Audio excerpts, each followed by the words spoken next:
I am afraid of 4 things in the world, and that's all.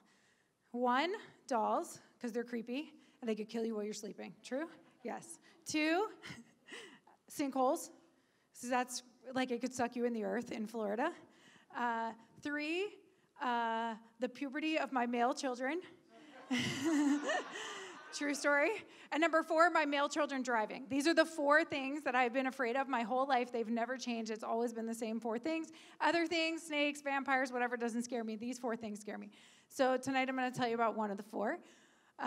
So when I found out like 16 years ago that I was having a boy, I told my husband, literally the same day we had the ultrasound, you are in charge of 2 things, puberty and driving, because anything that happens down there, I have no idea what happens. So that's all you. You got to take care of all of it. I don't want to talk about any of it.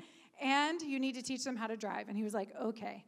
So as they went on and got older, these 2 things were always, like once a month, I would think about one of the 2 of them and be like, I don't know how to manage puberty or driving. These are the 2 that always scared me. So my husband's amazing, and my son recently turned 15, and the day that I had been anxiously not waiting for came, and he decided he wanted to take his driver's test, which he went to, and he failed. And I was like, okay, not too bad, not bad. Good. Wait. And so he came home, and I was like, you've been studying. Why did you fail? And he told me because he failed the part about drugs and alcohol because he didn't study that part because he doesn't do drugs and alcohol. Aww. I was like, that's so cute. Now you have to study about it. So he studied about drugs and alcohol, and then he went and he passed the thing. And my husband's like, don't worry. I'm going to take him driving, and I'll get him ready for you. So about a month ago, he's like, Mommy, I am ready today. I'm going to drive you to my high school. And I was like, awesome. Let's do this. So I got in the car, and I did not breathe. And I started the whole, like, adjust your seat with the blinker. There's a person there. Do you see the garbage can? Making sure you... And he was like, you are going to have to shut up. So I was like, okay, I was driving a little close to the right-hand side. Please, okay, fine. So I held my breath. We got to school. Not too bad. He got out. We switched places. I could not move. I sat in the car and was like, oh, God. Okay, it's fine. A child just drove. A child whose diaper I changed just drove the car. It's not a problem. So I drove to work. So he's been driving me now for a little while, a couple weeks every day. And a couple days ago, I realized he's actually a really good driver. And he's super, super cautious. So he's going very, very slow. And there's like 9 cars behind him. And I said, hey, bud, you might want to, like, speed up, which is something I never thought I'd say because I thought they'd be crazy drivers. And he said to me, Mommy, that is the speed limit.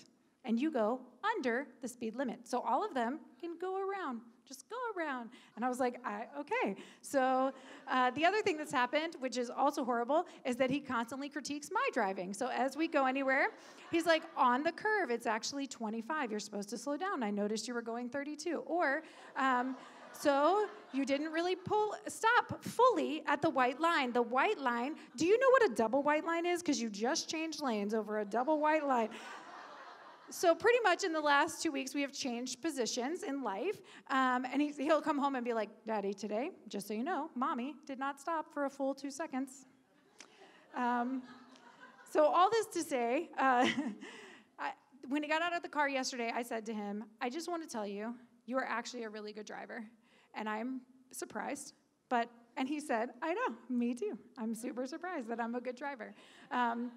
So I was thinking when I dropped him off yesterday and he said that, someone told me recently that fear stands for false experiences appearing real or something like that. And I thought, I've had this fear for 16 years. This fear that is actually not true for 16 years that I've talked about as my top 4 fears. So I have a 12-year-old who's insane. So I'm still a little bit scared.